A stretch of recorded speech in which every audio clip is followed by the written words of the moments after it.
Ele está entre nós, o disco novo do Iron Maiden. E hoje vamos tomar uma para falar sobre as primeiras impressões do Senjutsu.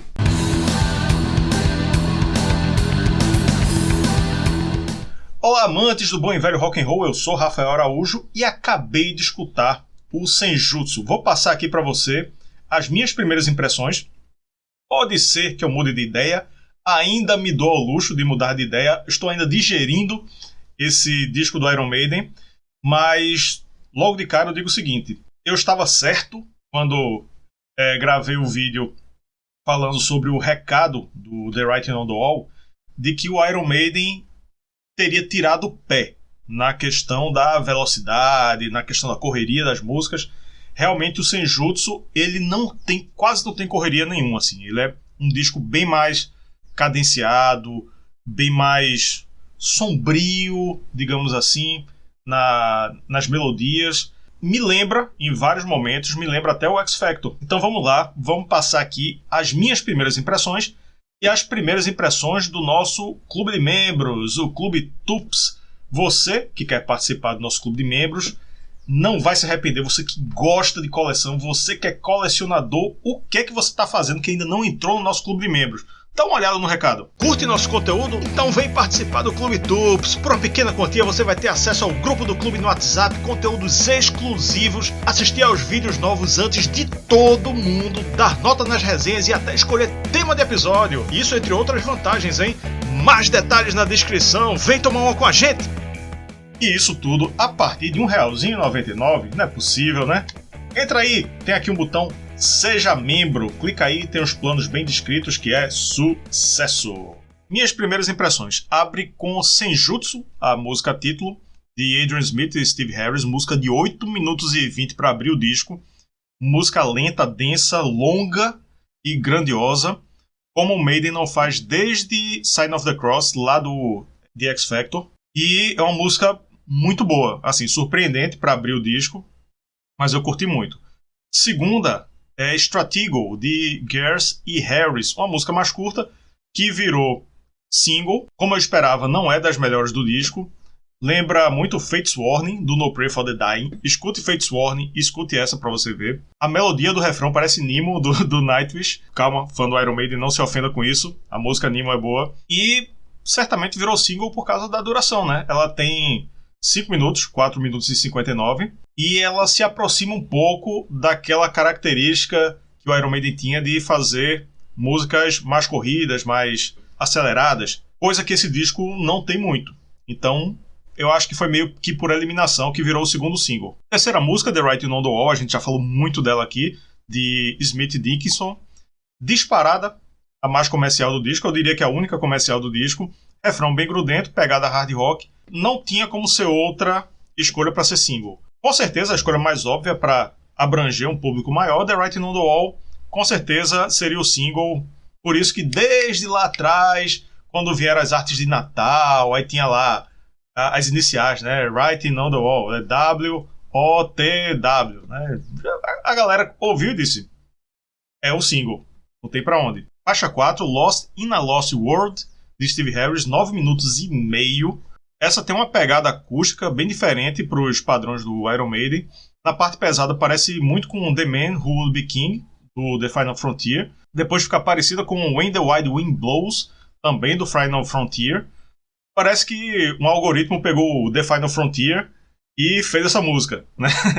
Calma, quando eu falei de algoritmo, teve gente que surtou aqui, né? Assistindo aos vídeos do canal. Mas é uma maneira de dizer que, tanto nessa quanto em outras músicas, o Iron Maiden faz um mais do mesmo, mas que fica bom. Que você ouve uma música nova e pensa: eu já ouvi isso em algum lugar. Foi no The Final Frontier, foi no Dance of Death, no A Matter of Life and Death. Eles pegam vários elementos que já usaram e às vezes melodias muito, muito parecidas, quase um autoplágio, e usam nesse disco. O que eu não estou reclamando, certo? Eu acho essa música um pouco mais longa do que o necessário, mas curti. Faixa 5, Days of Future Past, de Smith Dickinson, tem um riff de guitarra hard rock que eu curti muito. E o refrão remete muito ao The Book of Souls. Também achei uma música boa. Música curta também, 4 minutos. Faixa 6, The Time Machine, de Gers e Harris. Abertura quase igual a The Talisman, lá do The Final Frontier, de novo, mas depois emenda numa levada diferente e suave para o Iron Maiden. Acho uma das melhores também. E essa tem potencial para ser single também, viu? Só que ela tem 7 minutos, é um pouco mais longa do que a galera escolhe para ser single, né? E ela tem uma pegada mais suave, como The Writing on the Wall também tem. Então talvez eles tenham tido medo de, vamos botar The Writing on the Wall e outra música não tão metal, né? Para ser single do Iron Maiden. Então talvez eles tenham optado por Strat-Eagle, que é bem tradicional do Iron Maiden, né? Por esse motivo. Mas The Time Machine é bem melhor que Strat-Eagle, na minha opinião. Faixa 7, The Darkest Hour, de Smith & Dickinson, 7 minutos e 20, só música longa praticamente, né? Balada pesada, belíssima, achei muito com cara de carreira solo de Bruce Dickinson. Adrian dá um show de feeling na guitarra, coloco aqui entre as melhores. Faixa 8, Death of the Celts. Aí começa a trilogia do patrão.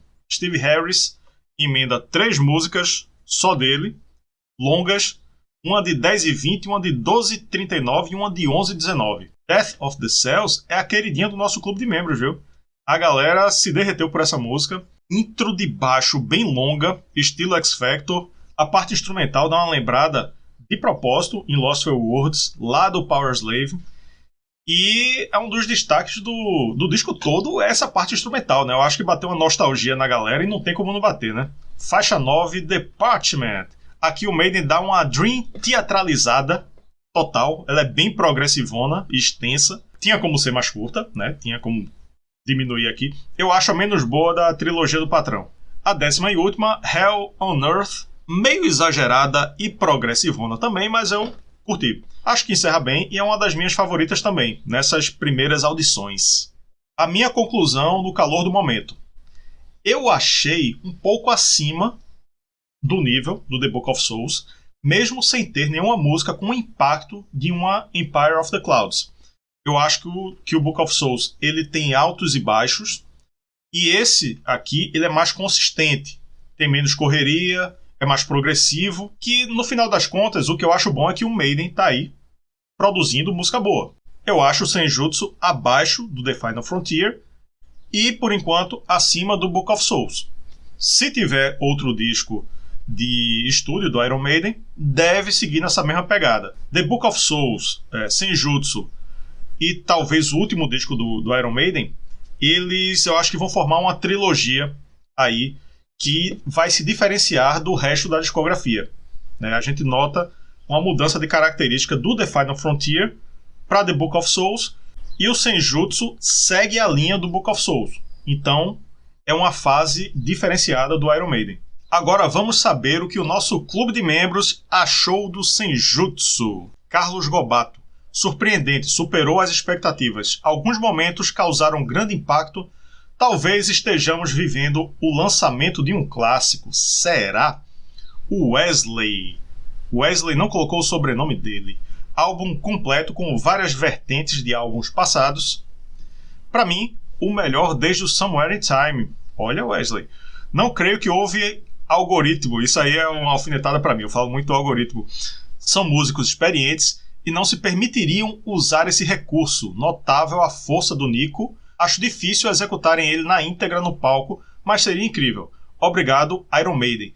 Wesley, quando eu falo de algoritmo, é uma maneira de falar, uma maneira de se expressar. Não estou dizendo que botou no computador e eles fizeram, não. É aquela coisa de você pegar referências demais na própria discografia e aplicar nas músicas novas. Cristiano Moura, ele que trouxe para o grupo a grande contribuição do termo Metal Bululu. Bota aí a foto de Cristiano, porque ele reclamou que a gente não citou ele. Apesar de gostar bastante de The Book of Souls, a primeira audição de Senjutsu foi bem mais impactante. Músicas mais diretas, apesar de algumas progressividades, o que deixou as faixas longas, mas não chatas. A música Strat-Eagle, inclusive, cresceu graças ao contexto do álbum. Concordo. Ouvir Strat-Eagle separado do álbum não é tão bom quanto dentro do contexto dele. Isso aí eu assino embaixo também. Destaque para a bateria de Nico McBrain, que fugiu do óbvio em alguns momentos. Pontos altos, a faixa título, Death of the Celts, Darkest Hour, The Writing on the Wall. a Donzela de Ferro está de parabéns. Marcel, um disco bem variado, com vários momentos em que o Maiden se arrisca em sonoridades bem diferentes do que a banda já fez, talvez o mais sombrio da carreira deles. Não é de fácil audição, o que de maneira nenhuma é ruim, mas requer bastante atenção do ouvinte. Igor Leite, para mim, o melhor disco do Maiden desde o Seventh Son, músicas com pegadas diferentes, parecidas com a carreira solo de Bruce.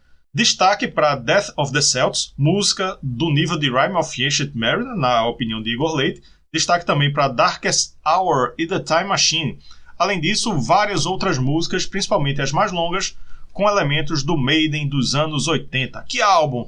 O único ponto baixo são os teclados em algumas músicas desnecessário. Igor Leite tá empolgado, hein? Demétrio Ferreira, difícil não deixar o lado fã falar mais alto. Mas é um álbum épico. Não digo que é um álbum onde o Maiden se arriscou, porque esse caminho do progressivo já é trilhado talvez há mais tempo já do que foi o Maiden considerado como clássico. A bateria da faixa título é fenomenal, destaco também o solo de Adrian Smith na faixa Darkest Hour, de arrepiar. Empolgado para poder ver alguma dessas músicas épicas ao vivo, Up the Irons. Ana Paula, após o lançamento de The Writing on the Wall e Stratego, confesso que não estava empolgado para o lançamento de Senjutsu. Fui surpreendida logo nos primeiros minutos da faixa título e permaneci hipnotizada até o último segundo de Hell on Earth. Destaque para a bateria de Nico e os vocais de Bruce, que estão espetaculares. Darkest Hour e Death of the Celts são de arrepiar. Senjutsu é a melhor coisa que a Donzela de Ferro fez desde Brave New World. Olha aí. Paulo Peterson, muito surpreso com a qualidade deste álbum. Maiden segue como ninguém, lançando o disco com inéditas com uma vitalidade incomparável. Nico numa exímia performance, os solos de guitarra espetaculares como nunca. Bruce certamente fará ainda mais suas encenações cênicas. Encenações cênicas! Pleonasmo, hein, Paulo Peterson? Mas é porque a encenação é muito cênica mesmo para este trabalho. E por fim, o chefão inspiradíssimo em suas composições, certamente um dos 5 melhores álbuns pós-clássicos. Sebastião Mendes, expectativa atendida plenamente, aliás, superada. Já havia me surpreendido positivamente com o primeiro single, o segundo achei bacana, mas sem a saída salutar da zona de conforto do primeiro. Escutando o restante, a faixa título já salta aos ouvidos, com sua levada arrastada e bem percussiva e peso descomunal, podendo destacar a parceria infalível de Bruce e Adrian no rock pungente Days of Future Past e na heavy ballad Darkest Hour, com Mr. Smith entregando mais um solo inspiradíssimo. O patrão Harris entrega uma excelente parceria com Gears em Time Machine e destaco dentre as mais longas, exclusivamente de sua autoria, Lost in a Lost World e Death of the Celts, mas as demais não ficam atrás. Rimou. Clássico súbito, figurando no meu top 3 desde o retorno de Bruce e Adrian, junto com A Matter of Life and Death e o antecessor, Up the Irons. Alexandre Denicol para encerrar. Acho muito cedo para comparações com álbuns anteriores, mas Senjutsu superou a expectativa toda criada pela campanha de marketing feita. O setentão Nico fez um grande trabalho na bateria, o vocal de Bruce ainda consegue surpreender a todos, as músicas mais longas têm o tempo justo. Somente o vício da guitarra acompanhando o vocal continua e é minha crítica no momento. Isso realmente, Alexandre, é meio chatinho, hein? Obrigado, Iron Maiden. E é isso aí, obrigado Iron Maiden por continuar a fazer música boa. Aqui no canal ainda vai ter muito material falando sobre o Senjutsu. Quinta-feira vamos ter uma live às 9 horas da noite. Quinta-feira, para quem está aqui no presente, esse vídeo está indo ao ar dia 1 de setembro, uma quarta-feira. Amanhã, dia 2 de setembro, quinta-feira, 9 horas, estaremos ao vivo debatendo e destrinchando o Senjutsu. Fora isso, vamos falar muito de Iron Maiden, vamos falar muito de Senjutsu, porque esse canal só fala de Iron Maiden e a gente vai falar mesmo. E é isso aí. Valeu pra você, valeu fã do Iron Maiden. Tchau.